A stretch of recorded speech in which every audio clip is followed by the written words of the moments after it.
Amis vapoteurs, bonjour, c'est Zul de la chaîne Zul Vape.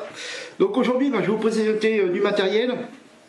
Donc je vais vous présenter un dripper, le Vortis, voilà, de chez Vaporshark. Donc c'est un atout, je vais l'appeler Je t'aime moi non plus. Ça me rappelle une vidéo de MD Pompon qui avait dit ça aussi d'une box de chez Kanger, qu'il avait appelé Je t'aime moi non plus, parce que je suis un petit peu comme lui. Je l'adore pour ses qualités et je la déteste pour son principal défaut, quoi. Voilà. Donc on va tout voir ensemble en plan serré. Et puis je vous expliquerai un petit peu vraiment son gros défaut, qui ne lui enlève pas ses qualités, je le précise. Voilà, donc je vous dis à tout de suite, on se retrouve en plan serré et on détaille tout ça. Voilà, donc nous voici donc en plan serré pour détailler donc ce dripper. Tout d'abord, vous allez le recevoir dans cette boîte. Donc ici, vous avez écrit donc le nom de l'atomiseur, le Vortis, et ici le concepteur, donc Vaporshark. Voilà, donc une boîte plastique, hein, voilà, avec les caractéristiques ici du dripper. Donc il existe en noir et en couleur et en métal. Donc on va ouvrir la boîte. Voyez, vous avez un couvercle comme ceci. Voilà. Donc ici vous avez une petite protection en espèce de silicone, voilà, qui protège le tout. Donc je trouve ça bien. Voilà. Et ensuite donc vous avez votre dripper et ses accessoires. Alors on va commencer par sortir le dripper. Voilà. Ici, non, je vais le mettre de côté. Voilà, je vais le mettre ici. Ensuite, donc nous avons une bague, une deuxième bague. Je vous expliquerai ce que c'est exactement cette bague. Voilà. Là, nous avons un top cap adaptateur pour un pin 510. Et ici, nous avons une petite boîte donc d'accessoires, une petite boîte cartonnée, donc avec un petit tournevis, voilà. Et puis nous avons ici, voilà, un set de joints, voyez, avec des vis. Alors, cet atomiseur peut se monter en bottom feeder ou en dripper normal. Donc ici, vous avez la vis ici avec le plot plus du normal, voilà. Et moi j'ai monté dessus le bottom feeder, parce qu'on va la mettre en bottom feeder. Pour rappeler ce que c'est que le bottom feeder, le bottom feeder, c'est un dripper alimenté par un bidon de liquide. Voilà, donc je vous expliquerai en même temps pour ceux qui ne connaissent pas. Donc voilà, donc on va rentrer tout dans les détails. Et puis voilà. Donc voici notre atomiseur. On va essayer de faire un gros plan. Voilà. Donc notre atomiseur, ici c'est la version black, vous l'avez également en version inox. Donc ces dimensions, ils sont de 35 mm par 22. Les matériaux, c'est du PIC et d'acier inoxydable. Pardon. Vous pouvez monter des simples coils ou des doubles coils, voilà. Et vous avez l'option, donc comme je vous disais, bottom feeder. Voilà, donc je vais monter ça sur une box, donc une box bottom feeder, box d'ailleurs que je ferai une revue également. Voilà, donc ici on va détailler l'atomiseur. Donc là, vous enlevez déjà ici, voilà, donc vous avez une bague avec le drip top, voilà, donc large ouverture, hein, ça va être du 11 mm, voilà. Ici vous avez des arrivées d'air, vous en avez une de chaque côté, donc c'est large et long, hein, c'est vraiment bien, hein, c'est bien conçu, hein. Donc voilà donc ici vous pouvez enlever donc ce drip top pour y mettre cette pièce là, voilà, vous la remplacez pour mettre votre drip type 510 si vous préférez vaper un peu plus serré, voilà. Donc ça c'est une pièce optionnelle, donc qui se met à la place du du drip top. Voilà. Et ensuite, vous avez une bague, donc ici, qui a une arrivée d'air en plus. Voilà. Donc là, c'est vraiment pour faire du taux de housing. Là, vous avez 2 arrivées d'air. Ici, vous en avez 3. Voilà. Avec la petite inscription dessus, Vortis. Voilà. Que vous avez également ici. Vortis. Donc voilà ce qui est pour la première partie du dripper. Donc deuxième partie du dripper. Donc voilà. Donc on accède au plateau du montage. Voilà. Alors, ce plateau se démonte en 2 parties. Vous avez déjà ici une baille avec 2 joints que vous pouvez dévisser. Voilà, pour accéder au plateau de montage. Comme ceci. Voyez? Voilà. Si on voit bien. Voilà.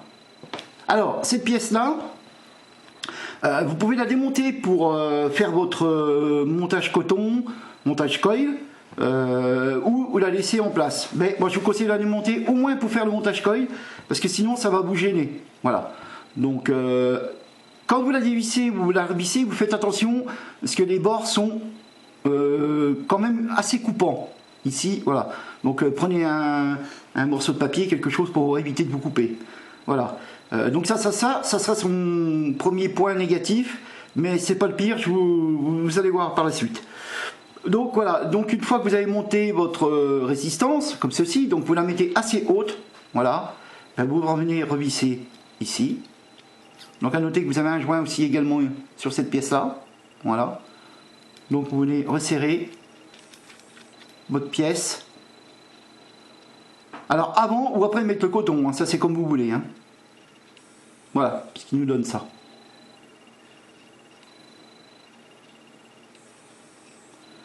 Alors, le système d'airflow, quand vous allez remettre, peu importe où vous mettez votre, on va dire votre bague, voilà. Parce qu'après, c'est au nombre de rayures, plus vous allez avoir de rayures d'ouvertes, plus vous allez avoir d'air. Voilà. Et en fait, ce qui donne une bonne restitution des arômes, c'est pour ça que j'adore ce dripper, c'est que la vapeur va circuler, enfin l'air va circuler autour du dripper avant de passer sur le coil et monter en bouche. Donc ça, là, c'est vraiment le point, mais vraiment le positif de ce dripper, quoi. Voilà. Donc il est joli, assez ce joli look, moi j'aime bien. Donc là, ben, on va le monter sur la box, on va le cotonner. Je vais vous expliquer le système du bottom et puis on va tester. Puis là, je vais vous expliquer vraiment le gros point négatif. Alors, le gros point négatif, ce sont ces vis-là. Alors, ces vis-là, quand j'ai reçu la taux, enfin j'ai reçu le dripper, j'avais des vis d'origine montées. Et il s'est avéré que j'ai mis, à la base j'avais mis 2 résistances en 0,4, en Cantal 0,4, et il était impossible de visser un plot. Voilà. La vis ne mordait pas assez dans son pas de vis, en fait, parce que les vis sont un petit peu comme le tournevis, et sont un petit peu pointus. Voilà. Hein. Donc, ça mordait pas. Bon, j'ai un côté, j'ai réussi à le mettre, mais difficilement. Donc j'ai dit, bon sang, c'est du dual coil, on peut pas mettre plus gros que du 0,40, c'est quand même formidable. Donc j'ai supprimé les 2 coils, et j'ai essayé de mettre, donc comme ce montage-ci, un Clapton. Et j'ai eu exactement le même problème. J'ai réussi péniblement à visser une vis, mais l'autre, il n'y a pas eu moyen. J'ai même foiré 3 vis, parce qu'il y avait des vis de rechange, donc j'ai foiré 3 pas de vis. Heureusement, c'était des vis et pas le plot. Donc qu'est-ce que j'ai fait? Ben, j'ai regardé dans tous mes atos, dans toutes mes archives, ce que j'avais comme vis qui pourrait aller dessus. Et en fait, j'ai trouvé les vis de l'Avocado en 22 mm qui rentrent impeccable dedans. Donc j'ai mis ces vis là et là, je n'ai plus eu de problème. C'est pour ça qu'au début de vidéo, je vous ai dit c'est un ato que j'appelle Je t'aime moi non plus. Voilà, un petit coucou à MD Pampan qui a eu le même problème avec une box de chez Kanger. Il l'a appelé aussi Je t'aime moi non plus. D'ailleurs un coucou à Pompon parce que j'adore ce mec, j'adore ses vidéos, c'est d'un humour complètement décalé mais j'adore. Voilà, donc ça c'est le gros point noir de ce dripper Je trouve ça vraiment dommage que la qualité des vis soit vraiment mais très mauvaise. Alors, ce qui n'enlève pas la qualité du dripper, je précise bien. Donc on va continuer pour les explications de ce dripper. Donc ici, vous voyez, donc là au milieu, vous pouvez voir la vis. Voilà, ici, en bottom feeder. C'est-à-dire que votre pin est percé de part en part pour faire arriver le liquide qui vient du petit bidon ici. Voilà. Donc eh ben, on va recotonner. Hein, et puis je vais vous faire voir un petit peu comment ça fonctionne. Donc moi pour le coton, je laisse ça vague. Parfois après vous pouvez l'enlever si vous voulez, hein, si elle vous gêne. Alors pour le cotonnage, je vais prendre un coton que j'ai testé, que j'apprécie beaucoup sur Dripper. Voilà, c'est le King of Cotton. C'est un coton malaisien, donc un coton organique. Moi je le trouve plutôt bien, je trouve pas mal. Donc un petit peu fragile à travailler. Voilà, donc on va prendre un petit pad, comme ceci. Voilà, on va le rouler. Même un petit peu trop.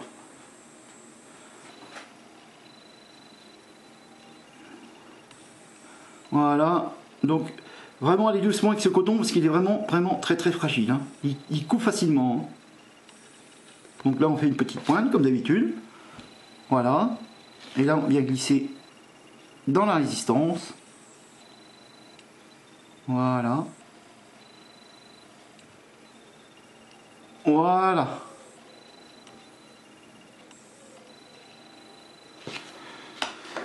Donc là je vais couper l'excédent de coton.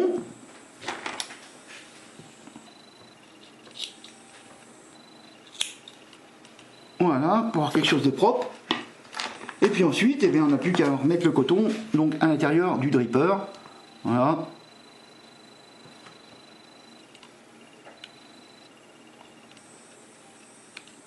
Donc jusqu'ici, le cotonnage n'a rien de compliqué. Hein. Le montage de la résistance non plus, sauf ces vis là qui sont vraiment de très mauvaise qualité. Je ne comprends même pas qu'on a pu mettre des vis comme ça. Quoi. Voilà. Alors je ne sais pas si d'autres reviewers ont eu ce souci. Ou pas, mais alors moi ça a vraiment été une galère hein. Donc heureusement que j'avais les vis de l'avocado qui allaient dessus parce que là j'aurais vraiment galéré quoi hein. Bon, j'ai un ami vapoteur qui fait du modélisme, j'aurais peut-être trouvé avec lui des vis qui auraient été dessus.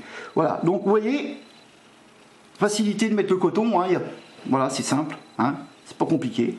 Et ici, donc on va actionner la bouteille, voilà, pour alimenter, voyez. Voilà, pour alimenter le coton. Donc ça, bah, c'est vraiment merveilleux, ça. Hein. On peut dripper sans être obligé d'enlever le top cap pour remplir votre dripper, enfin, imbiber votre coton. Voilà, ça va se faire tout seul. Celui-là a un petit peu de mal à s'imbiber au départ.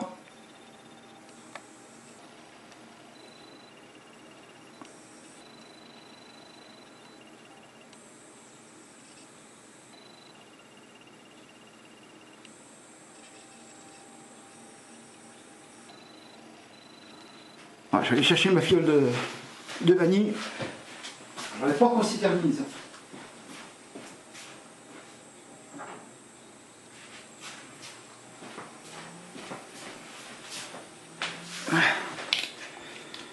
Voilà, imbiber un petit peu, parce que c'est vrai que ce coton a un petit peu de mal à imbiber. Donc vous en mettez un petit peu sur votre résistance, voilà, et vous faites un petit peu failleur pour qu'il boive un petit peu le liquide, et vous en remettez, et après ça va s'alimenter tout seul. Hein.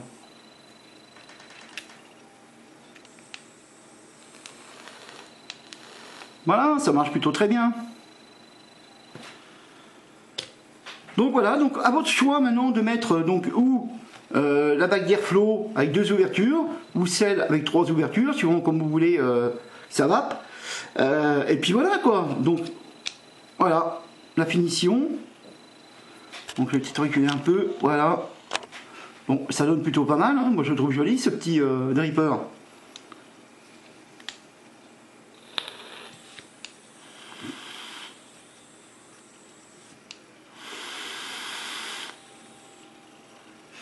Et ben voilà, donc on va se retrouver en plomage. Je vous donne mes impressions, mon bon côté, mauvais, voilà, de ce dripper. Et puis on se quittera dans pour une autre vidéo. Voilà, donc et ben tout de suite. Voilà, ben nous voilà donc de retour avec le dripper Vortis de chez Vapor Shark. Donc bon, on se fait un petit test de rap déjà pour commencer.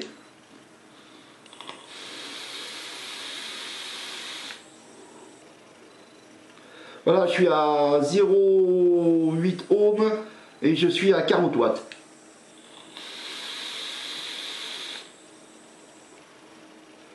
Voilà. Donc ça va très bien. Il n'y a pas de souci au niveau de la vape, hein, voilà, c'est quelque chose de vraiment exceptionnel avec cette espèce d'air qui tourne autour, là, voilà, il y a un très très bon rendu des saveurs. J'ai pas testé avec un dripper avec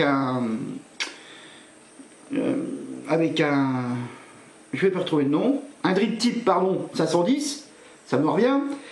J'ai pas testé pour voir la différence par rapport au drip top. Bon, bah, j'aime bien le drip top, donc bon, j'ai pas testé. J'ai pas non plus testé la bague avec 3 ouvertures, voilà, ça va venir, hein, mais j'ai pas testé. Par contre, je suis resté sur cette configuration qui me va très bien et il ne quitte plus, hein, donc voilà. C'est pour vous dire que je l'aime, ce dripper. Donc bah, maintenant, on va passer au point positif et au point négatif. Donc les points positifs, ce système d'air qui tourne dans le dripper pour avoir un maximum de saveur. Donc nous avons une bonne restitution de saveur, une bonne émission de vapeur, donc pas de souci parce que là vous voyez, hein, je suis sur du simple coil en Clapton. Hein. On a quand même une bonne vape, il n'y a pas de souci. Je n'ai pas noté de fuite, parce que vous avez vu quand même que, voilà, vous êtes assez haut, voilà, et il n'y a pas de sortie, enfin en fait il n'y a pas d'airflow, quoi. L'airflow c'est simplement ces petites stries qu'il y a dans la bague. Donc le plus c'est qu'on peut aussi démonter cette bague en la dévissant pour accéder donc à votre montage. Si vous avez du mal à mettre votre coton ou faire votre résistance, vous pouvez démonter cette bague. Donc ça, je trouve ça plutôt très bien. Donc je le répète, faites attention en dévissant cette bague, elle a des bords tranchants. Donc protégez-vous les doigts, hein, ou ne la serrez pas trop. Le fait, donc, ce que j'aime bien aussi en positif, c'est qu'on peut changer passer du drip top au drip type 510, donc avec un adaptateur, pardon. Et puis donc cette troisième bague. Voilà. Maintenant le côté des moins. Côté des moins, ben, donc comme je vous disais, les bords tranchants de cette bague, mais alors surtout les vis des plots. Alors ça c'est vraiment, j'ai jamais vu, hein, j'ai eu plusieurs drippers, plusieurs atos, j'ai jamais eu de soucis sur la visserie, quoi.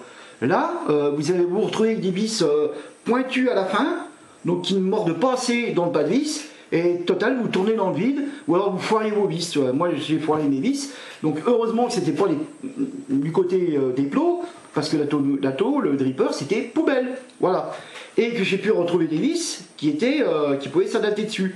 Donc, entre autres, les vis de rechange de l'Avocado en 22 mm. Donc ça, je trouve ça que c'est un peu léger. Hein, c'est dommage. Autrement, c'est un joli ato, hein, un joli dripper, il n'y a pas de problème, un joli petit design. L'acier est aussi joli, mais voilà, ce fait de visserie vraiment de mauvaise facture, moi ça m'a un petit peu désolé, quoi. Voilà, ben c'est tout, j'en ai fini pour ce dripper. Donc, vous le conseillez? Bah. Moi, je peux pas vous le conseiller, hein, vu ce problème de visserie. Si vous avez les mêmes problèmes que moi, vous n'avez pas de vis de rechange, que vous ne pouvez pas adapter d'autres vis, et ben moi je vous le déconseille, quoi. Hein. Après, niveau saveur, niveau restitution de saveur, de vapeur, de montage, facilité de montage, oui, c'est un très bon ato. C'est un très bon dripper, il n'y a pas de souci. Mais seul couac, c'est ses vis, quoi. Et ça, c'est vraiment dommage, ça enlève toute ça enlève pas ses qualités, quoi, mais ça fait pas partie des bons points pour un dripper, quoi, d'avoir des problèmes de visserie comme ça. Voilà. Surtout que c'est quand même la base du dripper, c'est quand même une résistance, les vis pour serrer. c'est la base du problème. Bon, on aurait eu des problèmes de joints là qui tiennent pas. Bon, c'est moindre mal, mais là, les vis pour tenir des résistances qui foirent, qui tombent dans le vide, non, là je dis non. Mais bon, c'est quand même un ato que j'adore niveau restitution de saveur et production de vapeur. Voilà, donc eh ben, je vais vous quitter. N'oubliez pas que vaper, ce n'est pas fumer. Je fais un petit coucou à tous mes amis, Louis, Flo, Jérôme, PJ, Karine, Patrick, j'en oublie sûrement, donc Lionel, Marie-Laure. Voilà, donc un coucou à tout le monde. Et puis je vous dis à bientôt pour de prochaines aventures. On verra, je ferai peut-être une... Ah oui, je ferai une revue sur le... Donc déjà sur la bottom feeder de chez Kanger, la V2, version 2, qui vont apporter beaucoup de changements. Et puis j'ai aussi un atomiseur à faire, c'est le mini serpent de chez Votofu. Alors là, ça c'est pareil, ça c'est un summum de chez Summum. Hein. J'adore ce petit serpent mini. Voilà, donc on en reparlera dans une prochaine vidéo. Allez les amis, bah, je vous dis bonne journée à vous, bonne vape et puis à bientôt.